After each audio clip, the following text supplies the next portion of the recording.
I used to think I knew every version of AJ that existed. The AJ I met at 22, fresh out of college and still wearing adult job like a costume, was the kind of man who seemed built out of certainty. He came into our first week at that big international pharmaceutical company like he'd already memorized the building map, like fluorescent lighting couldn't touch him. Crisp polo, watch that looked too expensive for our starting salaries, that easy grin that made people lean in before they realized they were doing it. I was overwhelmed by everything: badge access, acronyms, the way everyone's calendar was booked 3 weeks out, and he had this talent for making it all seem like a game we could win. He asked me if I wanted to grab coffee after a training module that felt like it would never end. We stood by a window that overlooked the parking lot, both of us watching the wind bully a line of little trees, and he said, "So, what do you do when you're not doing this?" He nodded toward the open office floor like it was a shared enemy. Something in me unclenched. We talked, and then we talked more. By the end of that month, we had a little orbit. Me and AJ and Greg and Tasha and Lena and Marco, all of us clustered together by accident at first and then by effort. Lunches, shared complaints, celebrating tiny wins like they were medals. We became the kind of friend group people envy from the outside. Inside jokes, group chats, happy hours that turned into one more place, birthdays celebrated like holidays. We worked hard, yes, but we also learned how to exhale together. AJ and I slid into dating the way a song becomes familiar. You don't notice the exact moment you start singing along, and then suddenly it's your favorite. He was attentive without being theatrical. He remembered the coffee order I pretended not to have. He opened doors. He flirted with me in small private ways, a hand at my lower back when we crossed a street, a look across a crowded restaurant that made my stomach flip like I was still 15. He was also, unmistakably, a guy's guy. Gym before work, protein shaker in the cup holder, the kind of man who could lose 45 minutes describing an engine problem and somehow make it sound like a story with a villain. He loved cars. He loved the feeling of being competent. When we went out, I'd catch him noticing pretty women in that casual way people notice flowers. Appreciation, almost reflexive. And it never bothered me because it never felt like a threat. It just felt like the world was full of beauty, and AJ was awake enough to see it. So when that night happened, when the floor shifted under something I didn't even know I was standing on, it hit me like a flash of cold air. It was one of those evenings a few months ago when the week felt like it had been personally designed to drain us.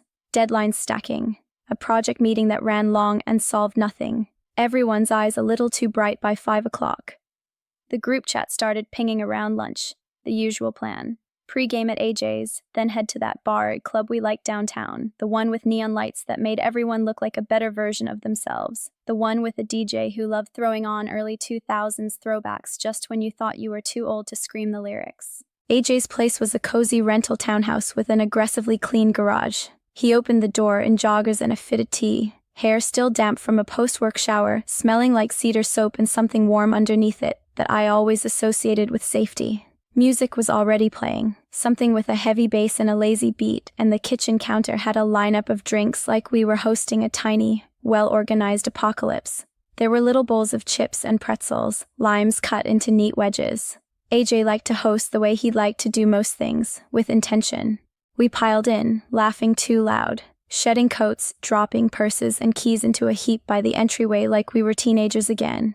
Greg immediately made himself at home, of course. Greg was the kind of guy who could walk into a room and act like it belonged to him even if he'd never been there before. He was funny and loud, a little messy, the designated instigator.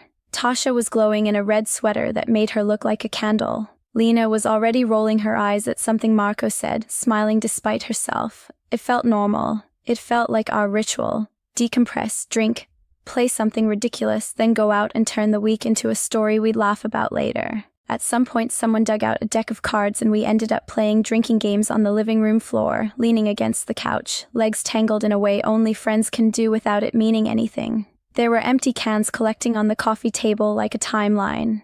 AJ was sitting across from me, one arm draped over his bent knee, looking relaxed and bright. Every time our eyes met, he gave me that small, private smile, like we had a secret language we were fluent in.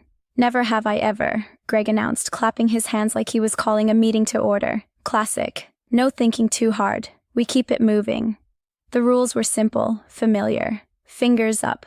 Admit without admitting. Drink when you've done it. The game is basically social surgery disguised as fun. The first few were harmless. Never have I ever lied on my resume. Never have I ever fallen asleep in a meeting. Never have I ever stalked an ex online. Groans, laughs, sips. AJ drank when someone said, "Never have I ever kissed someone I met that night," and he looked at me as he did it, eyebrows lifted, like he was daring me to remember something. I rolled my eyes and threw a pretzel at him. Then Greg, buzzed enough to feel bold, not buzzed enough to feel cautious, leaned forward with that grin that always meant trouble. Okay, he said, savoring it. Never have I ever had a same-sex hookup. There was a half-second of stillness, like the room held its breath. My brain did that quick, lazy scan. Tasha, Lena, Marco, Greg himself. It wasn't even judgment, just curiosity, the way you look at a closed door and wonder what's behind it.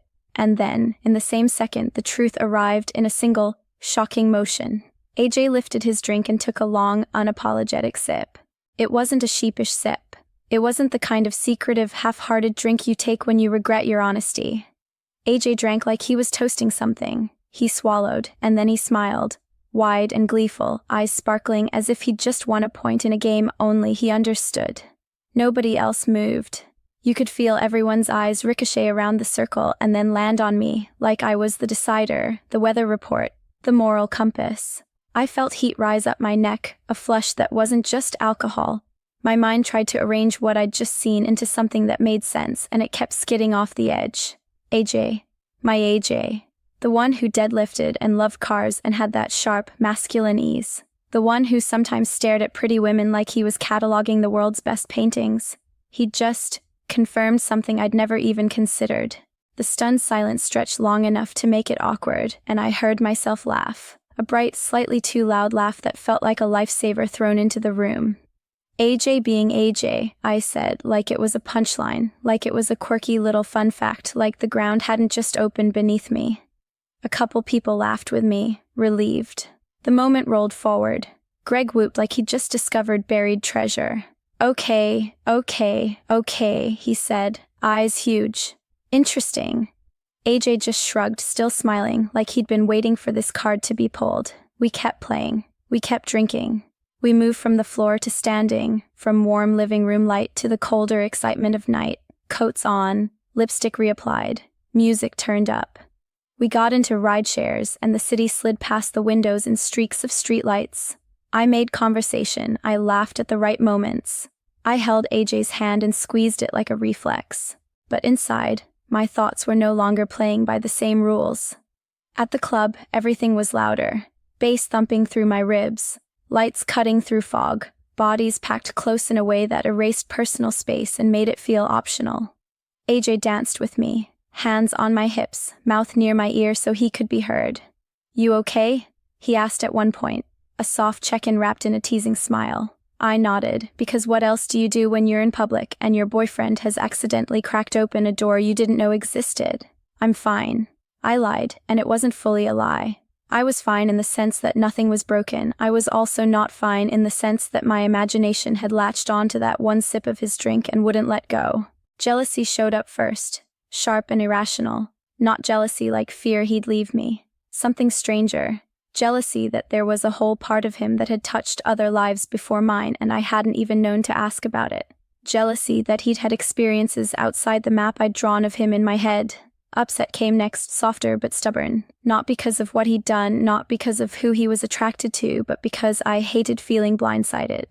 Because I'd been with him almost 2 years and believed I knew the outline of him, and suddenly there was this vivid, colorful extension beyond it. And then, almost immediately, another feeling threaded itself through the mess like a spark catching in dry grass. Turned on. I hated how fast it happened. I hated how my body reacted like it had been waiting for permission. It was like a secret had been pressed into my palm, warm and alive.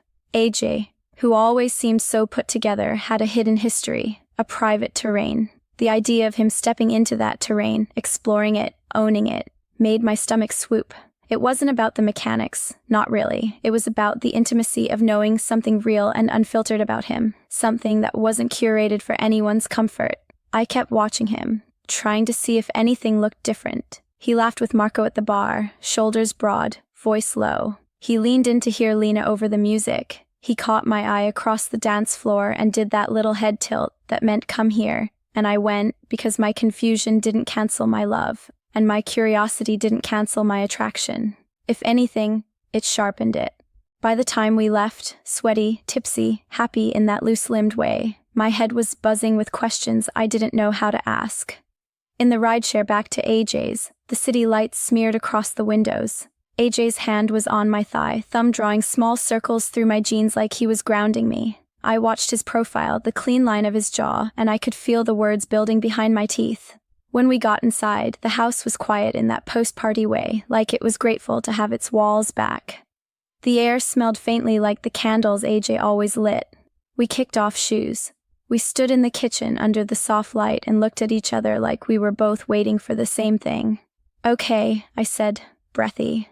"So," AJ lifted his eyebrows, that familiar teasing expression. "So," I crossed my arms, not because I was cold, but because my body didn't know what to do with itself. "Earlier," I said, and my voice wobbled between casual and serious. "The game." He didn't pretend not to understand.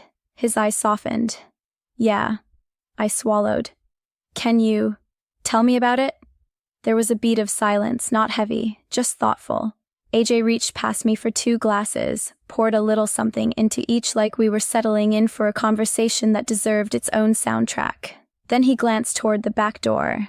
"We can talk outside," he said, and his tone was gentle in a way that made my throat tighten. We ended up on the back patio, wrapped in hoodies, the night air crisp enough to make the world feel clean. AJ sparked a joint like it was the most normal thing in the world, and we passed it back and forth, the smoke curling up and disappearing into the dark. The city was quieter here. Somewhere far away, a siren rose and faded. The porch light cast a small pool of warmth around us, like a stage built for honesty. I sat with my knees pulled up, glass balanced on the step beside me. AJ sat close enough that our shoulders brushed. "You're not mad?" he asked, and there was real vulnerability under the question. Not fear exactly, more like he was bracing for the kind of misunderstanding he'd learned to expect. "No," I said quickly, and then I slowed down, because I owed him clarity. "I'm surprised, and I guess I feel weird, but not in a bad way. I just didn't know." He nodded, exhaling smoke. "I didn't mean to spring it on you like that," he said. "It just came up." "That's the thing," I said, and I laughed softly at myself. "You said it never came up." He glanced at me, a little amused. "It didn't." I stared at him, incredulous. "AJ, we've been dating almost 2 years." He shrugged, and it was the most AJ shrug in the world, half humor, half truth. "We talked about yours," he said. "We talked about what you like, what you don't, how you felt about stuff. I don't think you ever asked me directly about my sexuality." I opened my mouth to argue and then stopped, because he was right. We had talked about mine, my identity, my boundaries, my past crushes, the ways I'd experimented with presentation in college, the way I'd kissed a girl once and then tucked the memory away like a pressed flower. AJ had listened, curious and kind. I had assumed his story was simple because he looked simple from the outside, and I had never, not once, asked him the same questions he'd given me space to answer. The realization landed in me like a weight and a lesson at the same time. AJ shifted, setting his glass down, and looked out into the dark like he was gathering himself from the edges. "I've known I'm attracted to both men and women for a long time," he said quietly. "Like, since I was young. It wasn't dramatic. It was just there." My chest tightened with tenderness. "But I've never fallen in love with a guy," he said, anticipating me. "I've never had feelings like that. For me, it's sexual attraction sometimes. That's it. And honestly, I didn't always have language for it. I just knew what I liked." He said it so plainly, so without shame, that my own shame, about even being surprised, burned off a little. "Okay," I whispered. "So the hookups." AJ's mouth quirked, like he couldn't believe we were having this conversation on his patio at 2 in the morning. "Yeah," he said. "There were a few. Mostly early college, not a ton. It was never my whole life. It was just something I did sometimes." I tried to picture it and kept failing because my mental image of AJ was so rigid. "How did it happen?" I asked. "Like, were they guys who knew?" "Some knew," he said. "Some didn't want to know too much. It depended." A lot of it was curiosity. Some guys who identified as straight but wanted to try something and didn't want it to feel like them being with a guy. He glanced at me, checking my face. It wasn't about tricking anyone. Everything was consensual. It was just how they made sense of it. I nodded slowly, grateful he said the word consensual out loud, like he was anchoring the story in safety, in choice. There's another part, he added, voice softer. My pulse kicked. Okay. AJ took a breath, then laughed under it like he was embarrassed and amused at the same time. I've underdressed for years, he said. I blinked. Underdressed? He nodded, eyes flicking away and back. Like wearing women's underwear, sometimes pantyhose, under my regular clothes. My mouth fell open and then I covered it with my hand, half shock, half delight. Wait, what? Like, right now? AJ grinned, and the grin was the same one he'd worn during the drinking game. Mischievous, bright, unapologetic. Maybe, he said sing-song. A laugh burst out of me, but it wasn't mean. It was disbelief colliding with something hot and electric. I never noticed, I said, and my voice sounded like someone else's, higher, breathier. Not once. That's kind of the point, he said, and there was something tender in that. It's for me. It's comforting. It makes me feel a certain way, like I'm more myself. I stared at him in the porch light and felt my understanding stretch. Gender expression, comfort, self. AJ, who wore masculinity like it was stitched into him, also carried softness against his skin in secret. It wasn't a contradiction, it was a layering. And the dressing up? I asked carefully, because I didn't want to turn his confession into my entertainment. He nodded, slow. A few times, he said, back then. Wig sometimes. Makeup. Not like I wanted to be someone else permanently. More like I liked the performance. The feeling of stepping into a different presentation. It made certain hookups feel easier. It made it feel like I was playing with a different side of myself. I let that sink in. The idea of AJ in a wig, eyeliner sharp, mouth painted, walking through a college apartment with the same confidence he walked into our office building, it made me dizzy, not because it was scandalous, because it was him, and it was real, and it was intimate in a way I hadn't anticipated. Did you ever feel like you had to hide it? I asked. AJ's face softened. I didn't think of it as hiding, he said. More like, it didn't belong to anyone else, not even you, until it did. I didn't feel ashamed, Kent. I just didn't make it a big thing. That was the most AJ sentence possible. He never made things bigger than they needed to be. He just lived inside them, honest and private. I felt something shift in me, my surprise rearranging itself into awe. This wasn't a crack in our relationship. It was a deeper room I hadn't seen yet.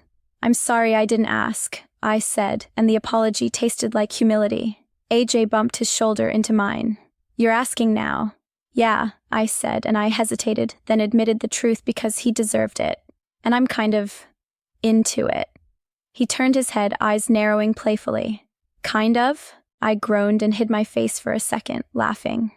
Okay, I'm really into it, I confessed, muffled behind my hands. Which is confusing, because I also feel jealous and weird and… AJ gently pulled my hands down, fingers warm around my wrists. Hey, he said, serious now. You're allowed to feel whatever you feel. But I'm here, with you. I chose you. My throat tightened so fast I almost swallowed my own breath. I know, I whispered. I keep thinking about how you've had whole experiences I never imagined. He looked at me for a long moment, then nodded. You want to talk about it? He asked. Or do you want to explore it? The word explore landed between us like a match.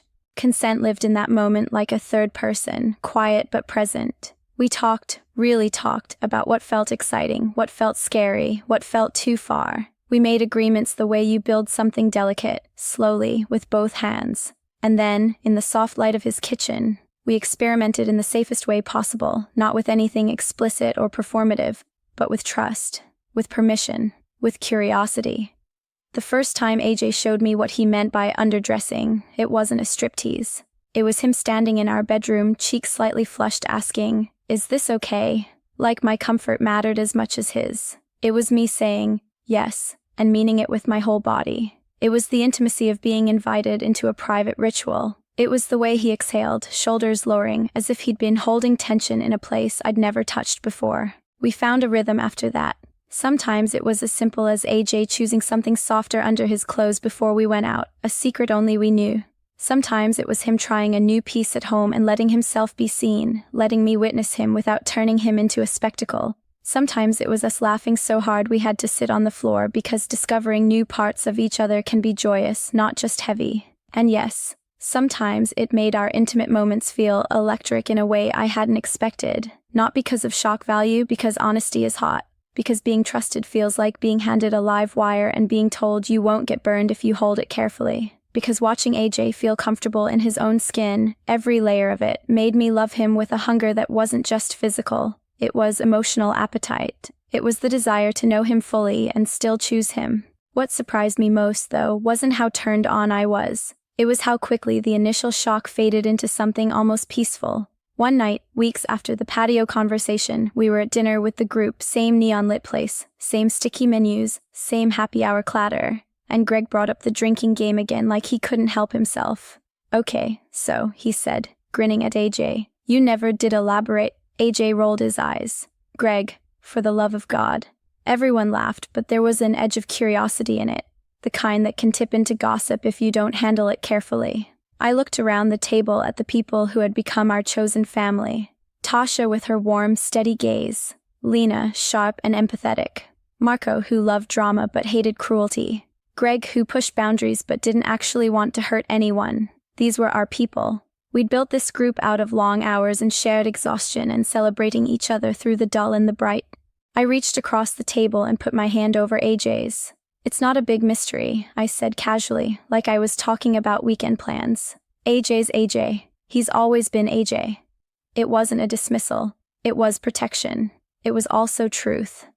AJ squeezed my hand under the table, and I felt the squeeze like a thank you. Later, when we talked about it at home, AJ told me something that has stuck with me ever since. "I think I've spent my whole life being told that if you're a man, you're supposed to be one kind of thing," he said, lying on his back, staring at the ceiling like the answer might be written there. "Strong in one way, straight in one way, simple, and I'm strong, and I'm masculine, and I love cars and lifting and all that. But I also like softness, and I like playing with it, and it doesn't cancel anything out. It doesn't cancel anything out." I wish I could bottle that sentence and hand it to every person who's ever felt like they had to pick one box and amputate the rest of themselves to fit inside it. The best part, honestly, has been how little the world ended up caring. Not in the dismissive way, more in the freeing way. The kind of not caring that says, "You're allowed to be whole here." Our friends didn't turn it into a scandal.